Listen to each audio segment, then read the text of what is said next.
En 1977, Rocío Dúrcal grabó una escena erótica con otra mujer. La otra mujer era Bárbara Rey. La película se llamaba Me siento extraña y Rocío jamás la vio terminada. Ni una sola vez en los 30 años que le quedaban de vida.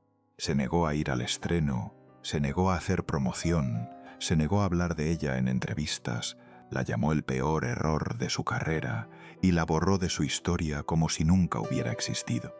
Pero existió y las consecuencias fueron demoledoras.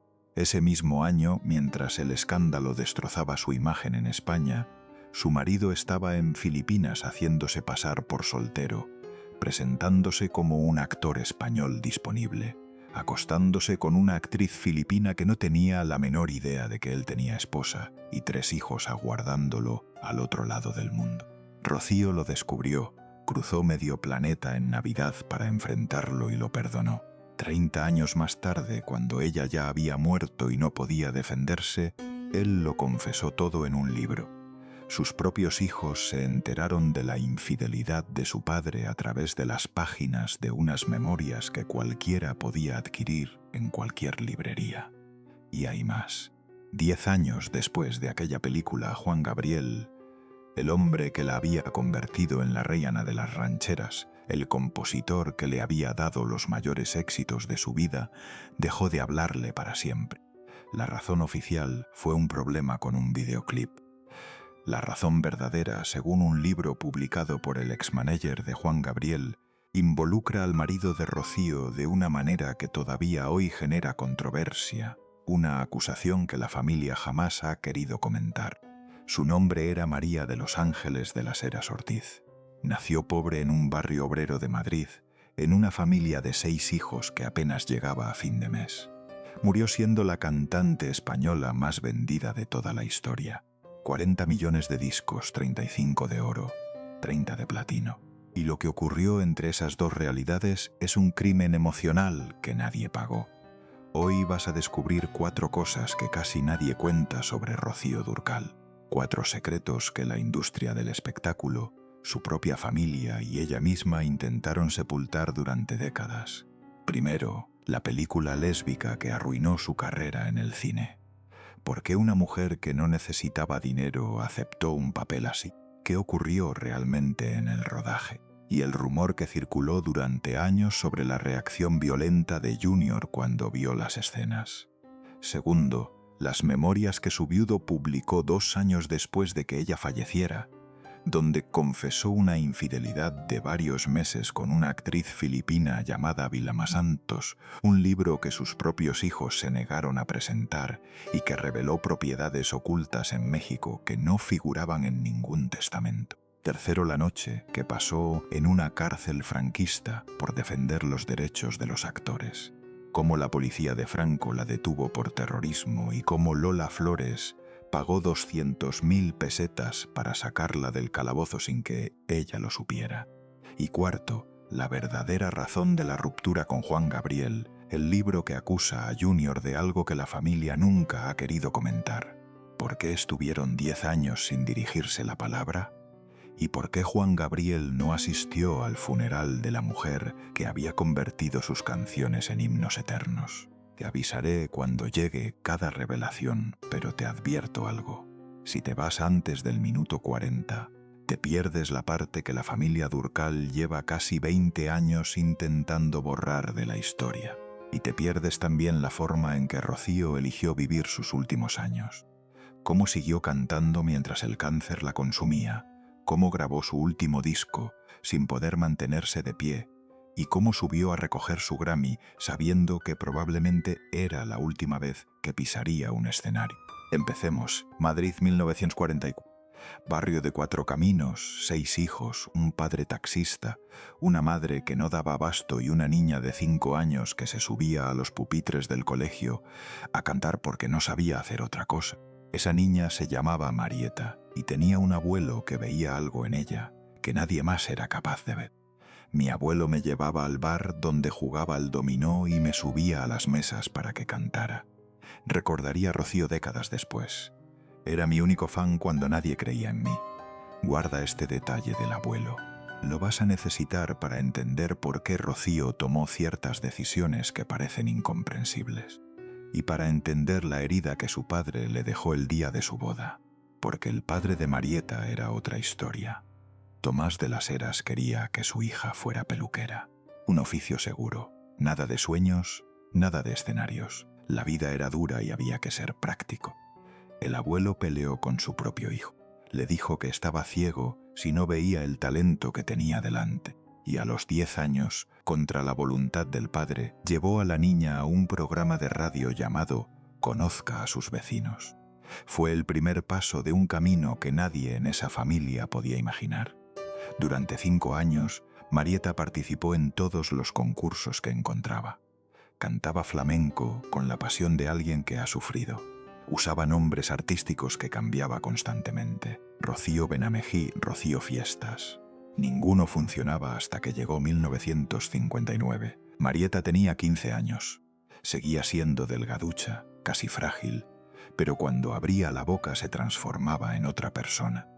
Esa noche, en un programa de televisión española llamado Primer Aplauso, cantó La Sombra Bendo y un hombre llamado Luis Sanz estaba viendo la televisión en su casa. Sanz era cazatalentos, uno de los más importantes de España, y lo que vio en esa adolescente delgada, con voz de terciopelo, le quitó el sueño. Al día siguiente llamó a la emisora, pidió nombre y dirección. Una semana después estaba en el pequeño apartamento de 4 caminos, explicándole a unos padres escépticos por qué su hija podía ser estrella. 2 semanas después, Marieta ya no existía. Ahora se llamaba Rocío Dúrcal. Rocío se lo puso mi padre, explicaría ella más tarde. Decía que le recordaba al rocío de la mañana, a esas gotas que brillan cuando sale el sol. Para el apellido, Sanz tuvo una idea que parece inventada, pero es absolutamente real. Extendió un mapa de España sobre la mesa del salón. Le pidió a la adolescente que cerrara los ojos, que señalara con el dedo. El dedo cayó en un pueblo pequeño de Granada, un pueblo que nadie conocía, Dúrcal. Un nombre elegido al azar que se convirtió en leyenda. Tan famoso que hoy el pueblo tiene una estatua de bronce de ella en la plaza principal. Recuerda esto porque el azar va a aparecer varias veces más en esta historia, y no siempre para bien. A los 16 años, Rocío protagonizó su primera película, Canción de Juventud. Le pagaron 75.000 pesetas. Más dinero del que su padre ganaba en un año entero conduciendo taxis. El éxito fue inmediato y arrollador. España entera se enamoró de esa jovencita con cara de ángel y voz de terciopelo. Junto con Marisol, la otra niña prodigio del momento, Rocío se convirtió en el rostro del cine español de los 60. Las princesas del régimen franquista, películas familiares, canciones alegres, sonrisas perfectas, todo controlado, todo medido, todo diseñado para vender una España que no existía. Pero lo que parecía un cuento de hadas era una jaula de oro. Luis Sanz era dueño de su imagen.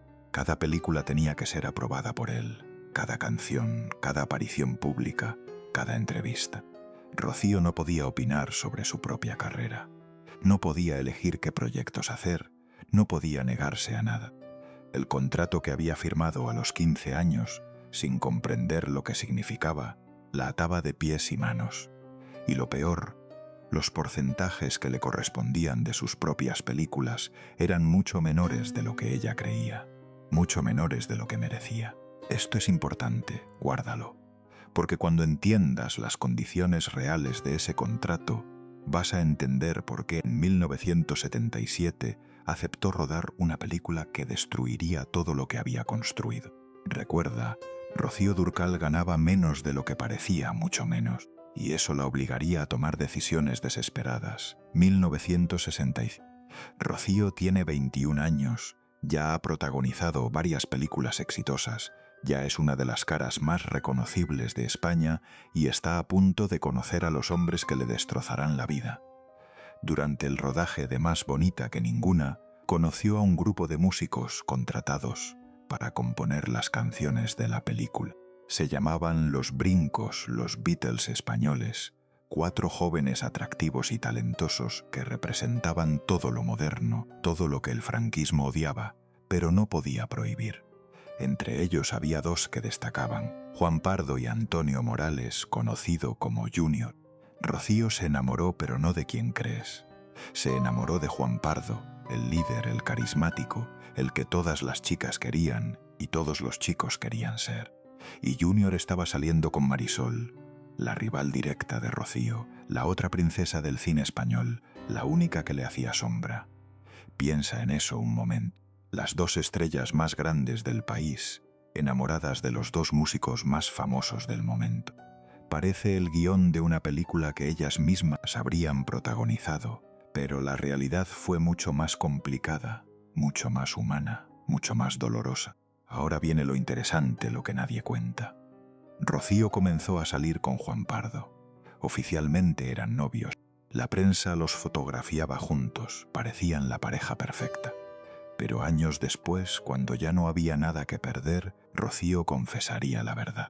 Yo empecé a salir con Juan, pero me gustaba Antonio. Lo hice para que se fijara en mí. ¿Entiendes lo que estaba haciendo? Usó a Juan Pardo para darle celos a Junior. Una estrategia arriesgada que podía salir terriblemente mal, un juego peligroso con el corazón de varias personas. Y funcionó. Mientras tanto, Junior le había propuesto matrimonio a Marisol. Incluso compartieron un fin de semana romántico en Roma. Todo apuntaba a que se casarían, pero Marisol tenía un compromiso previo con el empresario Carlos Goyanes, un compromiso que iba más allá de lo sentimental, un compromiso que nadie podía romper. La boda con Junior nunca se concretó. Marisol eligió otro camino y entonces Rocío hizo algo que las mujeres de 1969 simplemente no hacían, algo que rompía todas las reglas de la época. Se declaró a Junior directamente, sin juegos, sin esperar a que él diera el paso, sin seguir las normas que dictaban cómo debía comportarse una señorita decente. La decidida Marieta resolvió la situación declarándose a Junior. Escribirían las crónicas de la época, escandalizadas y fascinadas a partes iguales.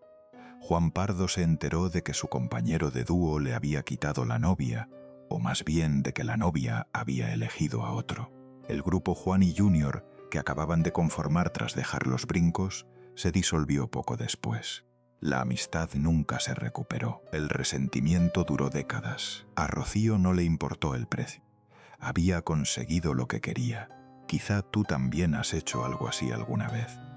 Ir a por lo que quieres sin importar las consecuencias. Arriesgar una amistad, una relación, una reputación por la posibilidad de ser feliz. Todos sabemos lo que es querer algo con tanta fuerza que estás dispuesto a pagar cualquier precio. Sabemos lo que es mirar a alguien y sentir que esa persona es tu destino, aunque el camino para llegar a ella esté lleno de obstáculos. Rocío lo sintió y actuó. No esperó a que la vida le diera permiso. No esperó a que las circunstancias fueran favorables. No esperó a que alguien le dijera que estaba bien hacer lo que estaba haciendo. Ella lo hizo y en ese momento parecía que había ganado. 15 de enero de 1970, boda en el monasterio de San Lorenzo del Escorial. Fue la boda del año en España. Todo el mundo del espectáculo quería estar presente. Lola Flores, que se convertiría en su comadre y salvadora. Carmen Sevilla, otra de las grandes estrellas del momento. Celia Gámez, leyenda de la revista musical. Todos menos una persona importante, el padre de Rocío. Tomás de las Heras se negó a ser padrino de su propia hija. Estaba convencido de que Rocío iba al altar embarazada. No era cierto, pero él nunca lo creyó. Nunca confió en que su hija pudiera casarse por amor y no por obligación. El padrino terminó siendo Jacinto, el hermano mayor de Rocío. La ceremonia fue hermosa, las fotos salieron perfectas, pero en el corazón de la novia había una herida que nunca cicatrizaría. 11 meses después nació Carmen, la primera hija, la prueba de que no había embarazo previo, la prueba de que el padre estaba equivocado. Pero Tomás de las Heras no pidió perdón, jamás admitió su error. Murió sin reconocer que se había equivocado con su propia hija. Guarda este detalle sobre el padre. Vas a ver cómo ese patrón de hombres que la decepcionan se repite una y otra vez. El padre que no confió en ella, el marido que la traicionó, el amigo que dejó de hablarle. En 1974 nació Antonio, el segundo hijo. En 1979 Shaila, la benjamina. Junior hizo algo revolucionario para la época. Dejó su carrera musical para cuidar a los hijos, mientras Rocío trabajaba, cocinaba, limpiaba, llevaba a los niños al colegio. Se convirtió en el pilar silencioso de la familia, el matrimonio perfecto, el amor que había vencido a los celos, a las rivalidades, a las convenciones sociales. Eso es lo que parecía desde fuera. Pero mientras Junior jugaba a ser el esposo ideal en Madrid, ya estaba preparando la traición que confesaría 30 años después. Y mientras la familia crecía, Rocío estaba a punto de cometer el peor error de su vida profesional. Primera revelación. Atención, esto es lo que prometí al principio. 1977. Franco llevaba 2 años muerto, la censura estaba cayendo y España descubrió el destape. Películas con desnudos, temas prohibidos, todo lo que el franquismo había reprimido durante 40 años saliendo a la luz de golpe. Un director llamado Enrique Martín Maqueda tuvo una idea que le pareció brillante. La primera película española con una relación lésbica explícita entre 2 mujeres, y quería que las protagonistas fueran 2 de las actrices más famosas del momento. Bárbara Rey, la vedette que no le tenía miedo a nada, la mujer que se desnudaba en los escenarios sin pestañear, y Rocío Dúrcal, la niña prodigio que toda España había visto crecer, la imagen de pureza e inocencia del cine español, la que había construido toda su carrera sobre personajes dulces y canciones alegres. La vedette sin miedo y la princesa del régimen juntas en pantalla, en escenas que nadie había visto antes. ¿Por qué Rocío aceptó un papel así? La respuesta es brutal y tremendamente dolorosa. Necesitaba el dinero. A pesar de la fama, a pesar de las películas exitosas, a pesar de ser una de las caras más reconocibles del país, Rocío Dúrcal estaba atravesando problemas económicos graves. ¿Recuerdas lo que te dije sobre el contrato con Luis Sanz? Los porcentajes que le correspondían eran mucho menores de lo que ella creía, mucho menores de lo que merecía por su trabajo. Y con 3 hijos que mantener, no podía permitirse el lujo de rechazar trabajo. La película se llamó Me siento extraña. El argumento era simple pero provocador. Laura, una pianista interpretada por Rocío, huye de un marido que la maltrata y un suegro autoritario. Se refugia en casa de Marta, una vedette interpretada por Bárbara Rey. Lo que comienza como amistad termina convirtiéndose en algo más profundo, algo que la España de 1977 todavía no estaba preparada para ver. El rodaje fue un desastre desde el primer día. Los guiones cambiaban constantemente. Las escenas se reescribían sobre la marcha, a veces minutos antes de filmarlas. Rocío tuvo que ser doblada en parte de la película porque sufrió un accidente doméstico que le afectó la voz. Pero lo peor llegó cuando vio las primeras escenas del montaje final. No era la película que le habían prometido, no era la historia que le habían vendido. Era algo mucho más explícito, mucho más provocador, mucho más difícil de justificar ante su público familiar. Las escenas entre ella y Bárbara Rey eran más largas de lo acordado, más intensas, más gráficas. Rocío se negó a seguir participando en la promoción. No fue al estreno y tomó una decisión que mantuvo hasta el día de su muerte. Jamás vio la película terminada. Me equivoqué al rodarla, dijo años después en una entrevista. Fue la única película de las casi 20 que protagonizó de la que se arrepintió públicamente, la única que quiso borrar de su historia. El escándalo fue brutal. Los periódicos de la época hablaron durante semanas, no de la trama, no de la calidad artística, solo de las escenas entre Rocío y Bárbara, los desnudos, el beso. España no estaba preparada para ver a su niña prodigio en una situación así. Y aquí viene algo que nunca se confirmó oficialmente, pero que circuló durante años en los círculos del espectáculo. Se dijo que Junior la golpeó cuando se enteró del contenido real de la película, que hubo una pelea violenta en la casa familiar, que los gritos se escucharon en toda la urbanización. Nunca se probó. Rocío nunca habló de ello públicamente, pero la sombra de ese rumor los persiguió durante décadas. Lo que sí sabemos con certeza es que Me siento extraña terminó con la carrera cinematográfica de Rocío Dúrcal. Después de esa película, no volvió a protagonizar otra hasta su muerte. El cine español la había destruido. La imagen de niña prodigio que había construido durante 15 años se derrumbó en cuestión de semanas. Los productores dejaron de llamar, las ofertas desaparecieron. España la miraba diferente, pero México estaba a punto de salvarla y lo que vino después sería más grande que todo lo que había perdido. Ese mismo año Rocío viajó a Ciudad de México. Necesitaba alejarse del escándalo español, reinventarse lejos de los ojos que la juzgaban y conoció a un hombre que acababa de salir de la cárcel de Lecumberri.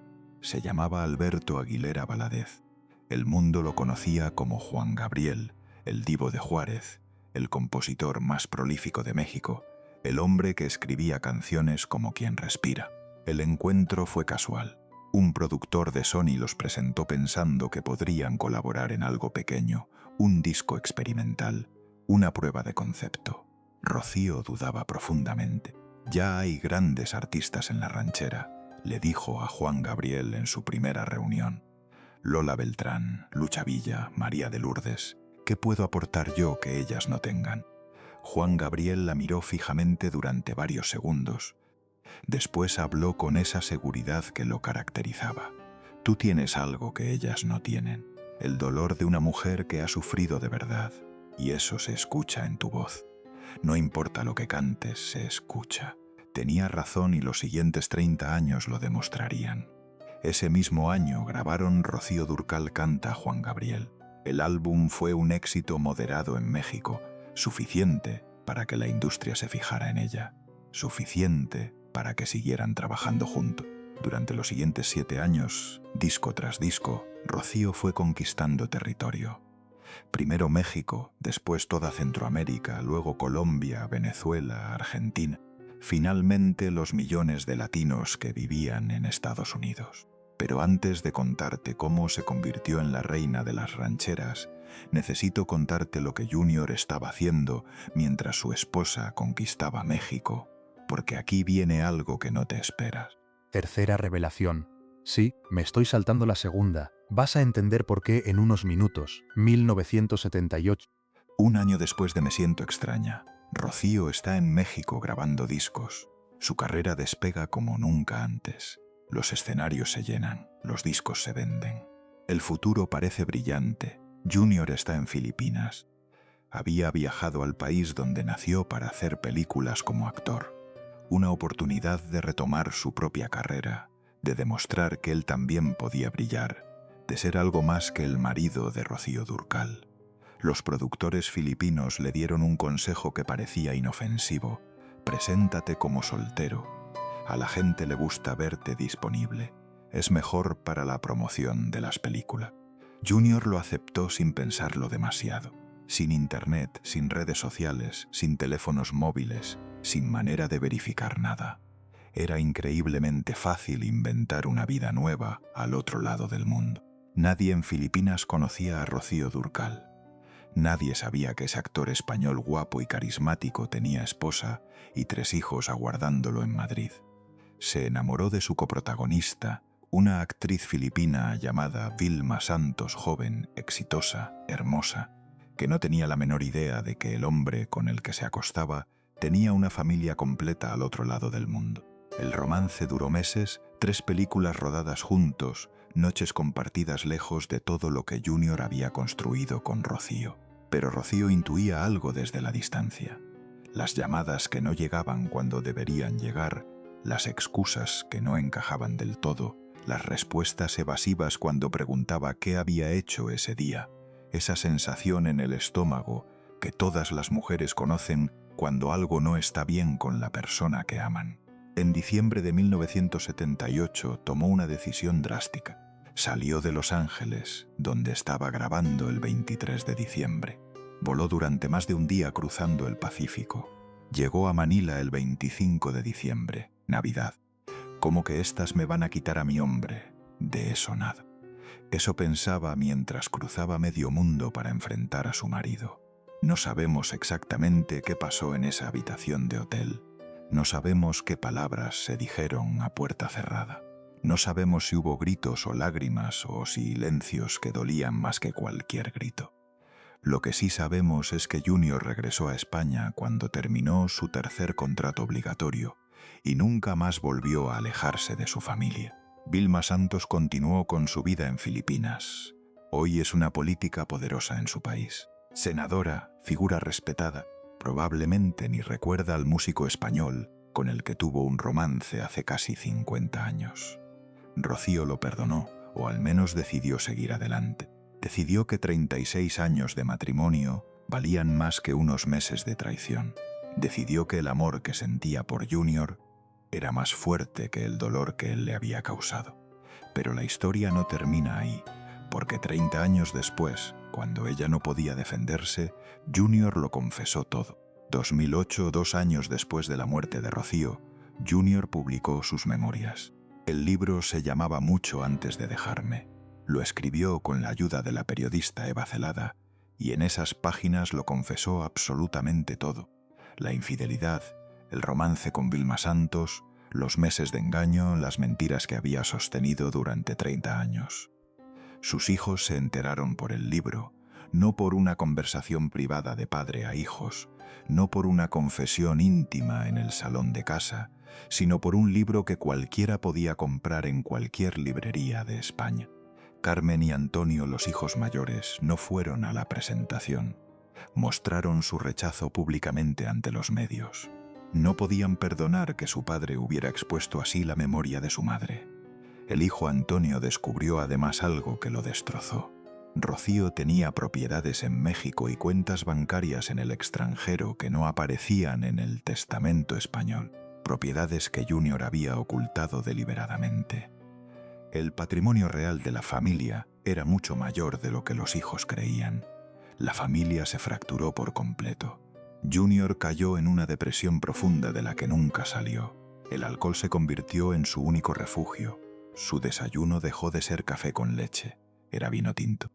Empezaba a beber antes de que saliera el sol. No le encuentro sentido a la vida sin Marieta, confesó en una entrevista con la revista Hola. He echado muchísimo de menos a mi mujer y más cuando estoy solo en casa, que es casi todo el tiempo. Ahora más bien pienso, ¿cuándo será mi turno? Imagina eso por un momento. Confesarle al mundo entero que estás esperando la muerte, que cada día sin la mujer que amaste es un día de más que no quieres vivir. Quizá tú también has sentido ese vacío alguna vez, perder a alguien que era tu todo, despertar cada mañana y recordar que ya no está, extender la mano en la cama y encontrar solo sábanas frías. Junior lo sintió cada día durante 8 años. El 15 de abril de 2014, el jardinero de la casa de Torrelodones llegó a trabajar como cada mañana. La puerta principal estaba cerrada por dentro. Nadie respondía al timbre ni a los golpes. Tuvo que forzar la entrada. Encontró a Junior en su cama sin vida.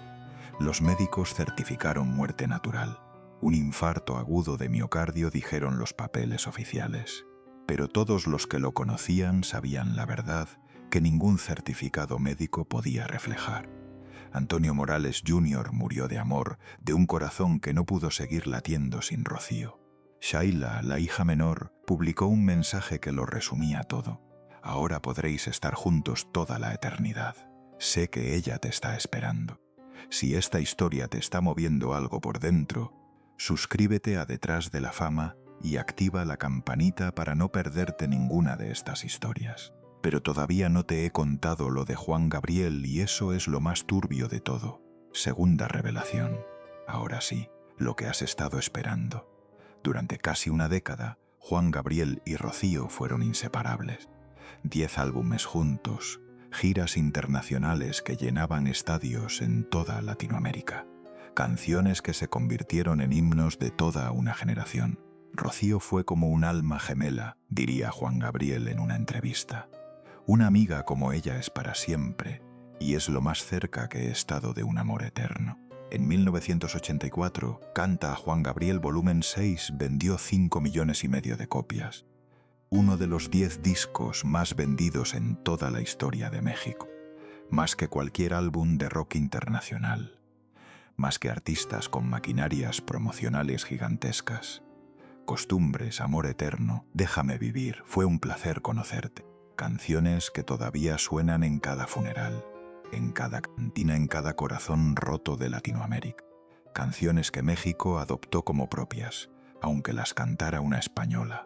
La radio mexicana empezó a emitirla a todas horas, en los taxis de Ciudad de México, en los mercados de Guadalajara, en las cocinas de las abuelas que preparaban tamales mientras tarareaban Fue tan poco tu cariño, en las cantinas de Monterrey, donde los hombres lloraban sin vergüenza después del tercer tequila. Rocío no solo cantaba rancheras, las transformaba. Les quitaba el machismo tradicional, les añadía una fragilidad femenina que el género nunca había tenido. Cuando ella cantaba sobre el abandono, no era una víctima pasiva, era una mujer digna que sufría con la cabeza en alto. Rocío se convirtió en la reina de las rancheras, la española más mexicana, la diva de divas, 35 discos de oro, 30 de platino, 40 millones de copias vendidas. La cantante española con más ventas de toda la historia. ¿Por qué México la adoptó de esa manera? ¿Por qué un país tan orgulloso de su música aceptó a una extranjera como su reina? Porque el dolor no tiene nacionalidad. Rocío había sufrido de verdad la pobreza de 4 caminos, el rechazo de su padre, la película que destruyó su imagen, la traición de su marido.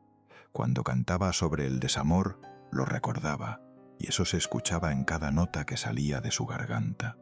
Los mexicanos la reconocieron como suya, porque las lágrimas son el mismo idioma en Madrid que en Guadalajara, porque una mujer que ha amado y ha perdido entiende a otra mujer que ha amado y ha perdido.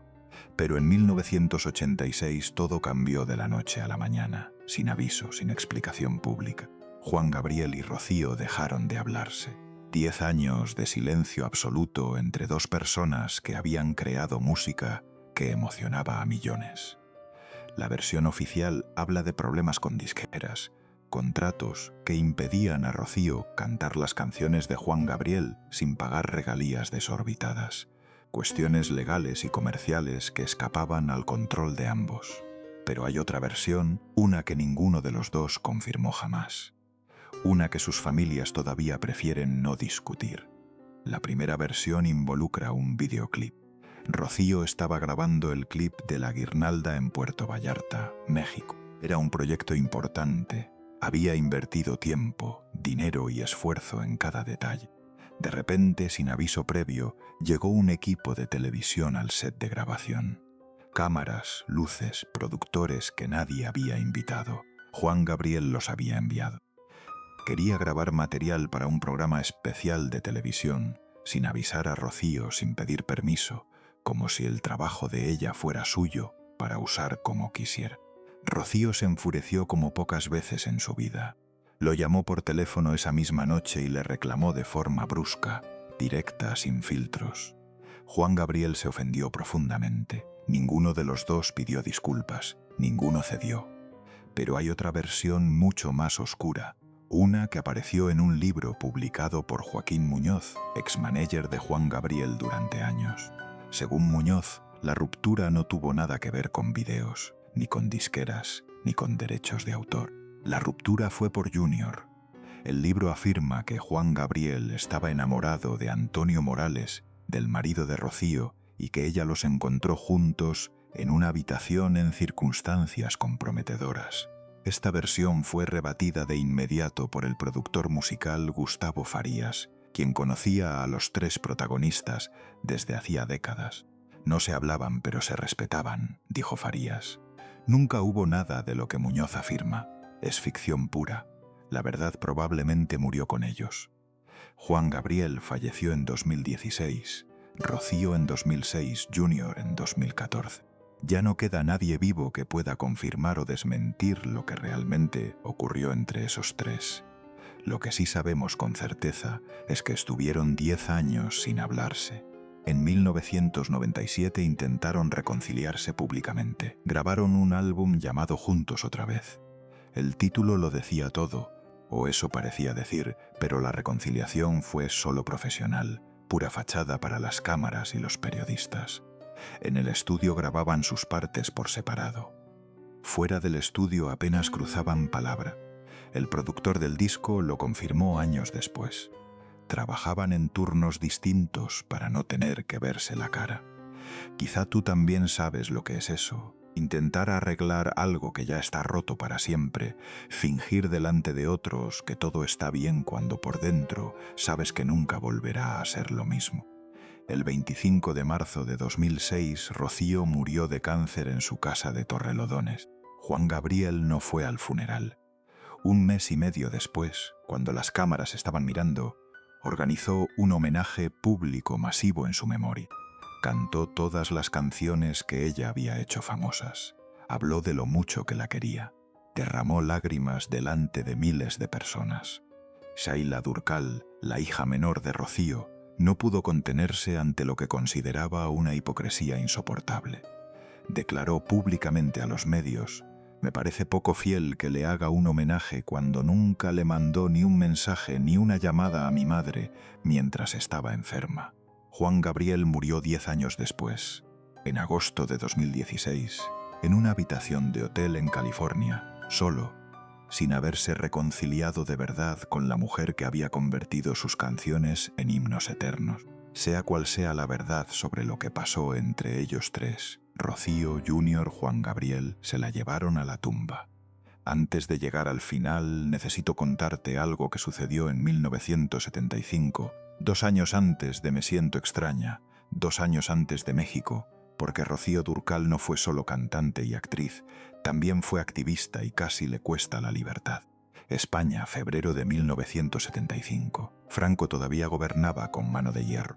Las condiciones laborales de los actores españoles eran miserables, sin contratos dignos, sin seguridad social, sin vacaciones, sin derechos básicos que cualquier trabajador debería tener. Un grupo de actores decidió que ya era suficiente. Querían organizarse, querían negociar mejores condiciones, querían que los trataran como profesionales, no como marionetas del régimen. Rocío Durkal se unió a ellos sin dudarlo un segundo. No solo se unió, fue elegida como una de los 11 representantes que liderarían la huelga. La llamaron la Comisión de los 11, 11 personas que ponían su carrera y su libertad en juego por defender a todo un gremio. Pilar Bardem, la actriz que años después sería madre de Javier Bardem, lo recordaría en sus memorias. «Solo me fío de mi comadre, la Marieta, o sea, la Durkal, que es a la que conozco. Si ella dice que hay que hacer huelga, yo la sigo». El 8 de febrero de 1975, la policía franquista irrumpió en una asamblea en el Teatro de Bellas Artes de Madrid. Detuvieron a varios miembros de la comisión, entre ellos a Rocío Durkal. La llevaron directamente a la cárcel. La amenaza era clara como el agua. Si no detenían la huelga de inmediato, serían procesados por terrorismo y crimen organizado. En la España de Franco, eso significaba años de prisión o algo mucho peor. Rocío pasó la noche en el calabozo. Se negó a recibir llamadas. Quería quedarse con sus compañeros. Quería demostrar que no tenía miedo, que no la iban a intimidar. Pero alguien más tenía otros planes. A la mañana siguiente, una mujer se presentó en la Dirección General de Seguridad de Madrid. Llevaba un abrigo de piel que costaba más que el salario anual de un policía y una actitud que no admitía discusión ni demora. Mi comadre dijo con esa voz que toda España reconocía: «Ya está en la calle mi comadre, que es una artista muy grande y lleva el nombre de España por todos los sitios». Era Lola Flores, la faraona, una de las mujeres más poderosas e influyentes del espectáculo español. Pagó 200.000 pesetas de fianza, el equivalente a unos 100 euros de hoy, una fortuna absoluta en aquella época. La policía engañó a Rocío diciéndole que tenía que salir a prestar declaración. Cuando llegó a la puerta, se encontró con Lola Flores esperándola con los brazos abiertos. Rocío nunca olvidó ese gesto y Lola nunca lo admitió públicamente. Cuando los periodistas le preguntaban, cambiaba de tema o negaba con la cabeza, pero la deuda quedó grabada para siempre. Una deuda de gratitud que uniría a ambas mujeres hasta el final de sus días. Ahora sí, la última parte, la que has estado esperando sin saberlo. Cuarta revelación. Esta no es sobre un escándalo, no es sobre una traición, no es sobre secretos oscuros que alguien intentó ocultar, es sobre algo mucho más profundo, mucho más universal, algo que todos vamos a enfrentar algún día, queramos o no. Es sobre cómo Rocío Dúrcal eligió vivir sus últimos años y cómo eligió morir.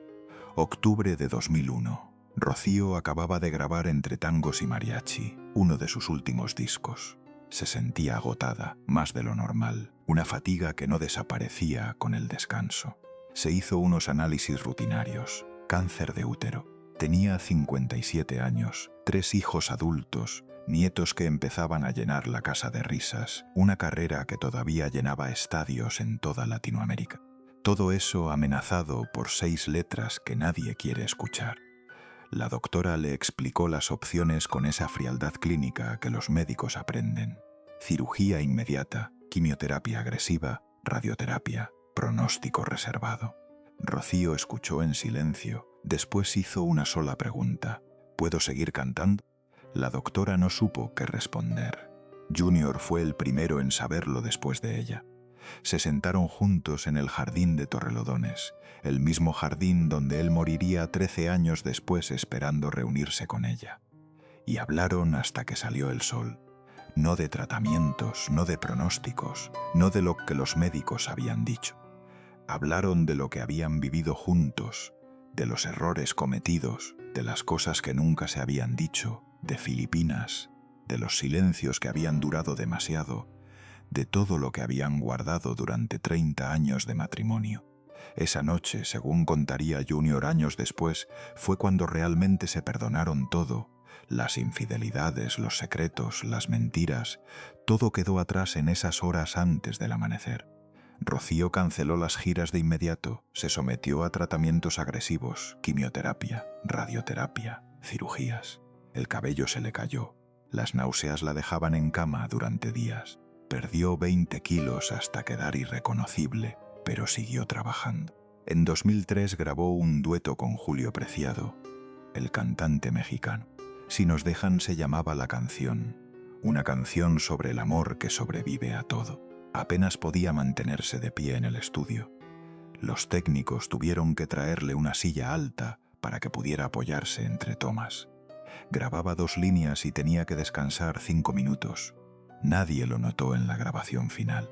Su voz sonaba tan potente como siempre, tan llena de vida como cuando tenía 20 años. Ese era su superpoder secreto. Podía estar muriéndose por dentro y sonar absolutamente viva. En 2004, a pesar de que los médicos le habían comunicado que el cáncer había hecho metástasis en los pulmones, cumplió con el compromiso de grabar Alma Ranchera, su último disco, un homenaje al género que la había adoptado como reina. El día que llegó al estudio de grabación, los músicos que la esperaban se quedaron en silencio. Llevaba un pañuelo cubriéndole la cabeza. Había perdido todo el cabello. Pesaba 20 kilos menos que la última vez que la habían visto. Pero cuando abrió la boca para cantar, era la misma Rocío de siempre. La voz no había cambiado, el alma tampoco. Algún día me van a dar el Grammy, aunque sea por aburrimiento, bromeó en una entrevista de esa época, refiriéndose a las múltiples nominaciones que nunca se habían convertido en premio. En 2005 finalmente lo consiguió. Grammy Latino a la excelencia musical. Estaba en cama cuando le dieron la noticia. Llevaba días sin poder levantarse. El cáncer avanzaba más rápido de lo que los médicos habían previsto. «Voy a ir», dijo cuando Junior le sugirió que mandara a alguien a recoger el premio. «Voy a subir a ese escenario aunque sea lo último que haga». Y casi lo fue. El día de la ceremonia, la maquillaron durante 3 horas para disimular lo que la enfermedad había hecho con su rostro. Le pusieron una peluca idéntica a su cabello natural. La vistieron con un traje que ocultaba lo delgada que estaba. Subió al escenario con dificultad visible, pero subió. La ovación duró varios minutos.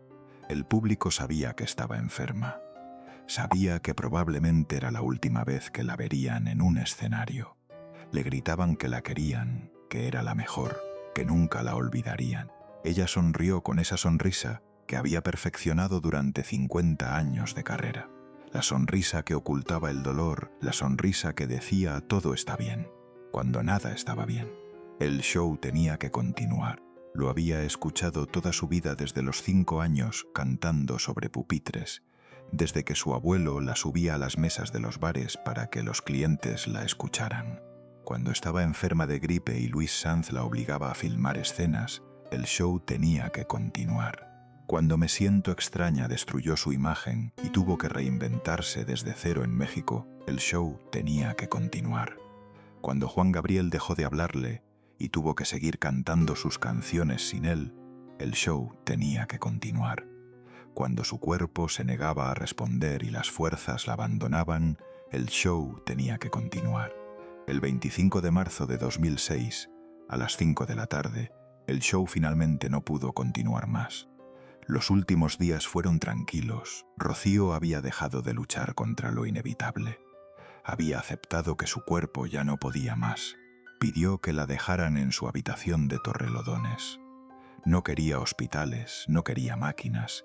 Quería morir en su cama con las cortinas abiertas para ver el jardín que tanto amaba. Junior no se separó de ella ni un minuto durante esos últimos días. Le sostenía la mano mientras dormía. Le leía poemas cuando estaba despierta. Le cantaba bajito las canciones que ella había hecho famosas, con esa voz quebrada de hombre que sabe que está perdiendo lo único que le importa. Carmen llegó primero, después Antonio. Shaila fue la última, corriendo desde un concierto en México que canceló sin pensarlo 2 veces. Los 4 estaban ahí cuando Rocío abrió los ojos por última vez. Los miró uno por uno, sonrió y se fue. Tenía 61 años. Durante el funeral en España, el Mariachi Real de Jalisco cantó Amor Eterno junto al féretro, la canción que Juan Gabriel había escrito para su madre muerta, la canción que Rocío había convertido en el himno de todos los que han perdido a alguien. Pero su última voluntad demostró algo que todos sabían, pero pocos admitían. Pertenecía a 2 países por igual. Pidió que sus cenizas fueran divididas en 2 partes exactas. La mitad se quedó en España, en el mirador de su casa de Torrelodones, ese lugar donde el viento siempre sopla y donde Junior pasaría 8 años mirando el horizonte esperando reunirse con ella. La otra mitad viajó a México, a la Basílica de Guadalupe, el santuario más importante del país, que la adoptó como hija propia. Cuando la urna llegó al aeropuerto de Ciudad de México, la recibió un grupo de mariachis vestidos de gala. Cantaron México lindo y querido, la canción de los que se van pero nunca olvidan. Miles de personas hicieron fila durante horas para despedirse. Mexicanos de todas las edades y condiciones que lloraban a una española como si fuera de los suyos, como si hubiera nacido en Jalisco o en Michoacán en vez de en un barrio obrero de Madrid. Carmen, la hija mayor, tomó el micrófono frente a la basílica con los ojos llenos de lágrimas. Les dejamos aquí un pedacito de ella para que nos la cuiden, la quieran mucho y le traigan flores. Hoy, casi 20 años después de su muerte, la familia Durcal Morales sigue fragmentada por las heridas que nunca cicatrizaron. Carmen Morales, la hija mayor, trabaja como actriz en España.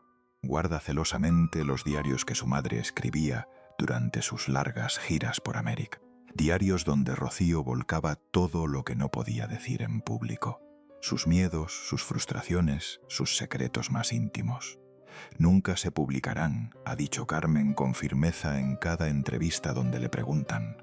Son absolutamente privados. Si mi madre hubiera querido publicar su vida, lo habría hecho ella misma. Esos diarios son el último misterio de Rocío Durcal. ¿Qué escribió sobre Juan Gabriel? ¿Qué escribió sobre la infidelidad de Junior? ¿Qué escribió sobre Me siento extraña?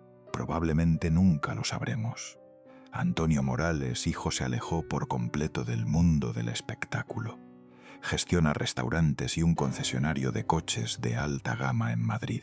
En 2020 fue hospitalizado gravemente por coronavirus. Las secuelas pulmonares todavía lo acompañan. Casi nunca habla de su madre en público. Shaila Durcal, la benjamina, es la única que siguió los pasos artísticos de su madre. Canta rancheras con la misma pasión, vive entre España y México igual que Rocío. Lleva el apellido artístico como un homenaje permanente a la mujer que le enseñó todo. Mi madre me dijo algo antes de morir, ha contado Shaila en entrevistas. Me dijo, el escenario es el único lugar donde puedes ser completamente tú misma. Nunca lo abandones. Shaila no lo ha abandonado. El chalet de Torrelodones, donde Rocío vivió sus últimos años luchando contra el cáncer y donde Junior falleció 8 años después esperando reunirse con ella, fue vendido recientemente. Los 3 hermanos finalmente acordaron deshacerse del lugar que guardaba tantos recuerdos, demasiados recuerdos dolorosos. El nuevo propietario no sabe o no le importa que en ese jardín una mujer y un hombre se perdonaron todo durante una noche antes de que ella empezara a morir, que en esa habitación un hombre esperó durante 8 años a que llegara su turno, que entre esas paredes se vivió una de las historias de amor más complicadas y auténticas del espectáculo español. Y Amor Eterno, la canción que Juan Gabriel escribió para su madre muerta y que Rocío convirtió en himno universal, sigue sonando en cada funeral de Latinoamérica, en cada despedida, en cada momento en que alguien necesita expresar un dolor que no encuentra palabras suficientes.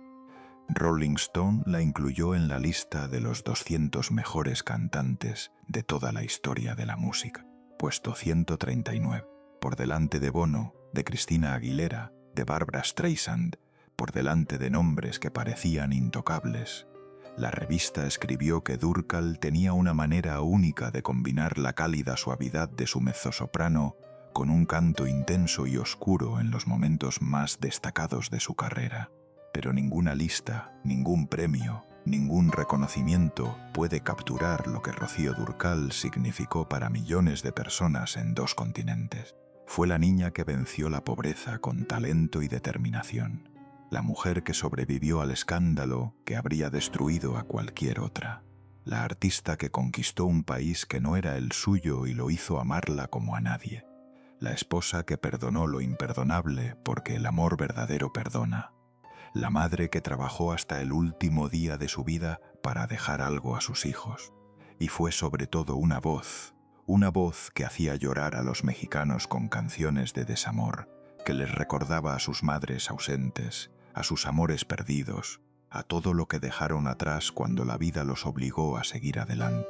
Una voz que todavía suena en las radios de los taxis de Ciudad de México, en las cocinas de las abuelas que preparan tamales, en las cantinas donde los hombres beben tequila y no tienen vergüenza de llorar.